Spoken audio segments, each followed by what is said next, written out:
everyone, my name is Rachel. Welcome back to my channel. I feel like I haven't filmed in a while. I think it's been over a week at this point. I do kind of want to apologize a little bit for the fact that there's only going to be one new video this week. I do try my best to release 2 videos per week, one on Wednesday and one on Saturday. As you can tell, this week that didn't happen, so I thought I would kind of make up for that, and instead of releasing a video on Saturday, I would release that video a day early. So you guys are getting this on Friday.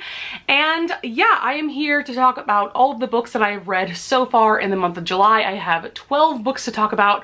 So without further ado, let's just get into it. I think I'm going to talk about my 1 3-star read first, and then kind of talk about the 4 stars, and then I always leave my 5-star reads for the end. The first book I want to talk about is This Earl of Mine. This is book 1 in the Bow Street Bachelor series by Kate Bateman. If you guys watched, I believe it was my end of June wrap up, I talked about To Catch an Earl, which is book 2 of this series, and I got an e-arc of that one. This one is about Georgie. She is a shipping heiress. This, of course, is a historical romance, so it takes place in like the early 1800s, I want to say, in London, and she is just sick and tired of all of these men in society wanting to marry her strictly for her money. They literally don't care about her at all. They just want her fortune. So she decides to go to the local prison, and she marries a prisoner who is on death row so that she can just marry someone and then they can die and she can be a widow and just live the rest of her life as free as she wants to. But of course, the prisoner that she ends up marrying actually is a guy who is a Bow Street runner, and he's in the prison as an undercover spy, essentially. And so they have this marriage of convenience right at the beginning of the story, and then the rest of the book is Georgie figuring out who her husband really is and the development of their real romantic relationship. I did enjoy this one. I gave it 3.5 stars. I did think that the plot kind of focused too much on, there were like at least 2 subplots that I feel like this book focused too much on and didn't focus enough on the romance, in my opinion. And after reading 2 Kate Bateman books at this point, I've noticed that she lets the development of her romances take a backseat to these other subplots, and it's just not my favorite thing. So I liked this one. I definitely enjoyed To Catch an Earl, which, like I said, was book 2 more, because I do think that that one focused more on the romance, and it was just a much more entertaining romance. No, I thought that the chemistry between Benedict and Georgie was just okay. So yeah, this book was fine. I am still looking forward to reading the 3rd book in the series, which is called The Princess and the Rogue. That is coming out in December, and I do have an e-arc of that one off of NetGalley. Next book I want to talk about is Say Yes to the Marquess by Tessa Dare. You guys know that Tessa Dare is one of my favorite authors ever. She is probably my most favorite historical romance author, but I recently have discovered other authors that I really enjoy as well. But this is book 2 in her Castles Ever After series. So this whole series centers around the idea of these 4 women. Each book centers around a different woman, of course, and they each inherit a castle from a family member. So this one, we are centering around Cleo, who, first of all, is a plus-size character, which we stan plus-size heroines, especially in historical romance where that is rarely a thing. And she has been engaged to this man Piers for 8 years, and so she goes to Piers's brother, who's Rafe, and she's trying to get him to sign these papers that will let her out of this engagement, because she's just sick and tired of waiting for this man to come back to England and to finally marry her. She's over it. And so what ensues is a romance between her and Rafe, and I really enjoyed this. I gave it 4 stars. It's definitely not my favorite Tessa Dare novel. I think that overall this book just wasn't as funny or entertaining, and it wasn't as like complex or creative as some of the other books that I have read from her. There are some things that I really appreciated about this book, however. First of all, of course, the plus-size heroine, and I also really appreciated that Cleo doesn't hate her body. Also, Cleo has a younger sister named Phoebe who is on the autism spectrum. That's not explicitly stated, of course, because this takes place in the early 1800s. They didn't have that terminology. They didn't know what autism was. And of course, there are a couple of characters that kind of give Phoebe a hard time for the way that her mind works. But Cleo, Rafe, and Phoebe herself, they accept her for who she is. They love her for who she is, and we just love to see that as well. And at the end, I mean, this is kind of a spoiler. I mean, I think that this would encourage more people to read this book, not deter them. But at the very end, when Rafe and Cleo finally get together, they adopt a puppy, and it was just like the cutest thing ever, because usually with most romance novels, you know, never mind it being a historical romance, but most romance novels end with the couple getting married and having babies. But in this case, they did get married, but they got a puppy, and it was the cutest thing ever. I'm just so here for that. I wish that plus-size heroines and pet adoptions were more of a thing in terms of like a happily ever after. I'm just so here for it. So I definitely recommend this book. It was a fun time. Tessa Dare always delivers on that. However, it's not a new favorite of mine. Next book I want to talk about is Let's Talk About Love by Claire Kahn. So this is a YA/new adult book because the characters are in college. This centers around Alice, who is Black, biromantic, and asexual. And this is definitely more of a character-driven book. It's not so much plot-driven, but she works at a library and she meets this guy who's Japanese. His name is Takumi, and they develop a romance over the course of this book. Really appreciated all of this different representation that we had going on, because of course we had a Black main character, we had the asexual/biromantic representation and all of that. I also liked that her love interest wasn't just a white guy, he was Japanese. There was good representation with his character as well.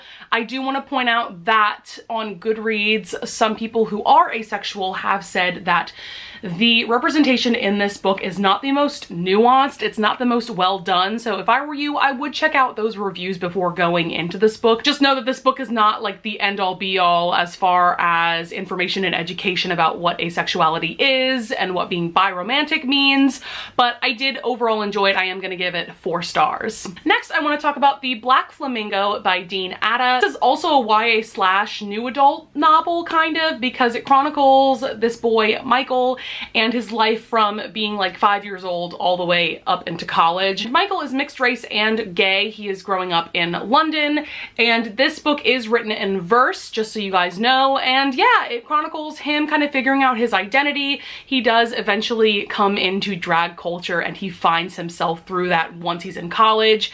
And I'm overall giving this 4 stars. I really enjoyed this. If you are Black and or in the LGBTQ+ community, I think that you will definitely appreciate this novel.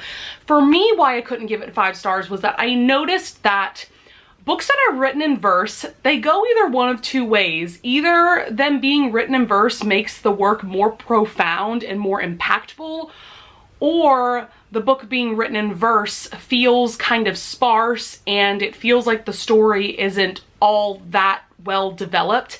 And unfortunately, I feel like Black Flamingo went more of the latter. I do feel like the story was a bit sparse. I kind of wanted more depth to the characters, not just Michael, but all of the characters. So unfortunately, I don't personally think he truly nailed it with the writing. However, I do think that the representation is fantastic. I did really enjoy Michael's story, and I do think that a lot of people will relate to this story quite a bit, so I definitely recommend it. The next book I want to discuss is Home Before Dark by Riley Sager. This is Riley Sager's latest thriller release. This just came out at the end of June. And to say I was excited about this is to put it lightly, because I read Lock Every Door, which was his release before Home Before Dark, in October of last year. I actually did a video dedicated to that book and a couple of other thrillers that I read, so I'll link that up in the cards above. I just kind of did detailed reviews of 3 very popular thrillers, and Lock Every Door was one of them. I really enjoyed that book. I gave it 4.5 stars. So going into this one, I saw that a lot of people were giving it 5 stars, so I had a feeling that I was going to absolutely love this book. So this centers around Maggie, and we've got kind of a dual timeline going on. We have her in the present after her father, who was an author, passed away. She has now inherited this house called Bainbury Hall. And 25 years ago, Maggie and her parents lived in Bainbury Hall, and they had some very terrifying experiences, and her father ended up writing this very popular nonfiction book about this haunted house. And so this book includes excerpts from the nonfiction book that Maggie's father wrote 25 years ago, and it also includes her in the present kind of dealing with being left this house, and she's thinking she wants to renovate it because that's kind of her job. She flips houses for profit. And then very weird things start happening and the plot goes on from there. I did end up giving this 4 stars. I was a bit disappointed in this book. While I was reading this, like the entire first half, I was so in it. Like I was absolutely loving it. For me, it was gonna be a 5-star read. But then as we got into the second half of the book, I just got this feeling that the plot twist wasn't gonna be all that shocking and it wasn't gonna be all that satisfying. And I was right. The plot twists, I mean, there's several plot twists throughout. They were mildly surprising, but it wasn't anything that shocked me. So yeah, I did settle on a 4-star rating. I still really enjoyed how it was written. I loved how Riley Sager switched between, you know, excerpts from that book and, you know, the present day with Maggie dealing with all of this. So yeah, I still think it's a very well written book. I just was disappointed by the ending. Next, I want to quickly talk about 3 books that I read for my 24-hour readathon vlog. I will link that up in the cards above. That was a video that I posted last week. And so the 3 books that I read for that are White Fragility by Robin DiAngelo. I also read the Southern Book Club's Guide to Slaying Vampires by Grady Hendrix, and I read The Voting Booth by Brandy Colbert. I really enjoyed The Voting Booth. I gave it 4 stars. Again, if you want to hear more in detailed thoughts, definitely check out that vlog. I thought it was a solid YA contemporary that also covers really important issues such as voters' rights and voter suppression and things like that. Then White Fragility, this is a nonfiction book about why it's so hard for white people to talk about racism. And I did learn a lot from this book, but at the end of the day, I did find it to be quite repetitive, and that was just a teensy bit tedious to read. I think that every single white person on this planet needs to read this book. But I would also encourage Black people, Indigenous people, and people of color to pick this up as well if you are curious to see what this book is about. So yeah, learned a lot. It's just not the only book that you should read in terms of race. There are so many other books about this topic that you should read if you really want to be a well-rounded and educated person about social issues and racial issues. And the last book that I read for that vlog was the Southern Book Club's Guide to Slaying Vampires by Grady Hendrix. This is a horror/thriller novel. Takes place in the late 80s into the 90s, and the basic premise is Grady Hendrix said himself he wanted to pit Dracula against Southern housewives, and if that plot intrigues you at all, please pick this up. I loved it so much, gave it 5 stars. It was so well done. I love Grady Hendrix's writing style. I just love the direction he took this story in. There are definitely some very horrific things going on in this book, but I think he does a good job with writing it in a way that it's not too disgusting or too gory or anything like that. So even if you're someone that doesn't really like horror, I still think that this would be a really good book to check out. Next book I want to discuss is Two Rogues Make a Right by Kat Sebastian. This is my first book that I am reading by her. She writes primarily male historical romances, but I think she's written some other kind of historical romances as well. And this one I think is book 3 in her Sedgwick Brothers series, and this one centers around Martin and Will. They have been friends for all of their lives, but they ended up kind of splitting up when they were teenagers, when Will went into the Navy, and then eventually Martin unfortunately contracted consumption, which is essentially tuberculosis, and so he's been living with that for the past couple of years. And in present day, he gets really sick. He pretty much almost dies, and Will ends up taking Martin to the country, to one of the properties that Martin owns because he is a member of nobility, and he nurses him back to health. And it is just the sweetest romance ever between Will and Martin. Oh my god, I gave this 4.5 stars. It wasn't quite a 5-star for me, but I still really enjoyed it. Martin and Will were just so cute together, from their bickering to their just infinite devotion to each other. It was just so wholesome to read about, and I would also highly recommend this book if you are someone that loves romance novels but you don't like a lot of smut in your romances, because The steamier scenes in this book are fade to black, so there's no sex on the page, so to say. So yeah, I definitely recommend this. I cannot wait to read more from this author. I already have one of the other books in this series on hold from my library, so I am very excited to read that really soon. Also, I quickly wanted to mention that Two Rogues Make a Right and The Voting Booth are both e-arcs that I got off of NetGalley. Also, the next book that I'm going to talk about is an e-arc that I got off of NetGalley, and that is Would I Lie to the Duke by Eva Lee. This is my first book by her that I am ever reading, and it definitely didn't disappoint. I'm giving this 4 stars. So this one centers around Jess, and she is a businesswoman. She's pretty badass, kind of in charge of this soap manufacturing company with her siblings. And unfortunately, there was a really bad fire. They haven't really been able to manufacture soap. She's trying to get investors so that she can repair the warehouse and get things back on track. And she's trying to get her soap in these really popular shops in London. So she ends up meeting this guy, Noel, who is a duke, because she kind of worms her way into this gathering called the Bazaar, where these members of nobility all get together, I think once a year, to kind of hear people pitch business ideas to them so that they can potentially invest in these businesses. It's kind of weird because the only way that she is allowed to get into this gathering is to pretend to be a countess. So she pretends to be one of these members of nobility that has all this money to invest, when in reality she's trying to get investors for her own company, if that makes sense. So there ends up being this really, really sweet romance between Jess and Noel. I will say I gave this 4 stars. The only reason why I didn't give this 5 stars is for 2 kind of nitpicky things. One, I did think the pacing was slow pretty much the entire time, and I also felt like this book focused a bit too much on Jess's business troubles and not enough on the romance. I wanted just a bit more of this romance because it was so good. I loved both Jess and Noel so much. I loved them together. Also, the smut in this was absolutely fantastic. Chef's kiss. Like, if I was just judging this book on the relationship and the smut, it would definitely be 5 stars. Like, seriously, it was some of the best smut that I have ever read in a historical romance. Also, Noel, I think, is one of my absolute favorite historical romance heroes. He is so sweet, but yet so like charming and funny. And he legit had me swooning at some points, just some of the things that he says to Jess. So yes, I highly, highly recommend this book. I definitely want to read the other book that she has in this series, which is called My Fake Rake. And I definitely plan on reading the other books in this series as they come out. And last but certainly not least, I have 2 5-star reads to talk about in addition to the Southern Book Club's Guide to Slaying Vampires. So the first one I want to talk about is Felix Ever After by Kaysen Callender. So this is a YA novel that centers around Felix, who is Black and transgender, and he goes to this like private art academy essentially, and pretty much at the very beginning of this book someone starts bullying him online, and someone even finds old pictures of him from when he was a girl and like posts them all over the lobby of the school and outs his dead name. So he's dealing with quite a lot, and so the plot of this book centers around him trying to find out who this person is that is terrorizing him essentially, and he's trying to get revenge on that person.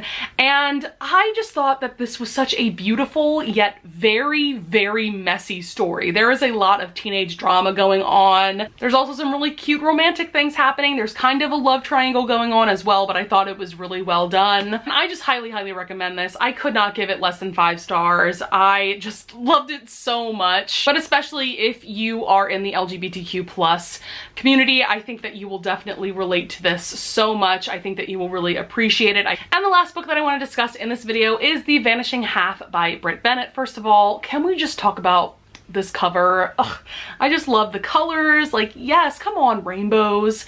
But this book is a pretty epic story because it spans over like years and years and years. We are centering around these 2 twins named Stella and Desiree. They live in this very, very small town in Louisiana, which I really appreciated because I, of course, am from Louisiana. I live in the New Orleans area, and this book takes place both in this really small town called Mallard, and it takes place quite a bit in New Orleans Orleans, which was fun. But this starts out in the 60s. These two twins are living in this town, and in this small town, pretty much everyone is black, but they are very, very, very, very light-skinned, and it sounds like most of these people are white passing. When Stella and Desiree are about 16, they run away from home and they move to New Orleans to make a better life for themselves. And then a few years later, Stella ends up and leaving and just disappearing. Desiree has no idea where she has gone. Desiree ends up marrying this very dark-skinned black man, and unfortunately he's very abusive, so she ends up leaving her husband and going back to Mallard to live with her mother and raise her daughter Jude in Mallard. So Stella ends up marrying a white man, and she decides to live as a white person because, like I said, she is white passing. And so this book essentially follows their two stories, but it also follows the stories of Jude, who, like I said, is Desiree's daughter, and she is a very dark-skinned black girl. And then it also follows Kennedy, who is Stella's daughter. And I guess you could also say that she's white passing because her mother is black, but she chooses to live as a white woman. So I'm sorry if that was a little confusing, but oh man, did I adore this book so much. First of all, Britt Bennett's writing style, like, are you kidding me? This is one of the most well-written books that I have probably ever read. This is definitely a new favorite of mine. I just love how Britt Bennett like interweaved these different stories, you know, Stella's story and Desiree's story, and then Jude and Kennedy, and how they all fit together in a very interesting way. I also really like that this was kind of an open-ended ending. There were definitely some questions that we never get the answers to, and I was honestly fine with that. So I wholeheartedly recommend this. I think that this is definitely going to be one of my top favorite books of 2020. All right, guys, that's going to be it for this video. I hope that you enjoyed. I would love it if you would leave a comment down below if you want to discuss any of the books that I talked about in this video. I would also love it if you would leave a like and subscribe, and I thank you in advance if you do. And with that being said, I will see you guys in the next video. Bye!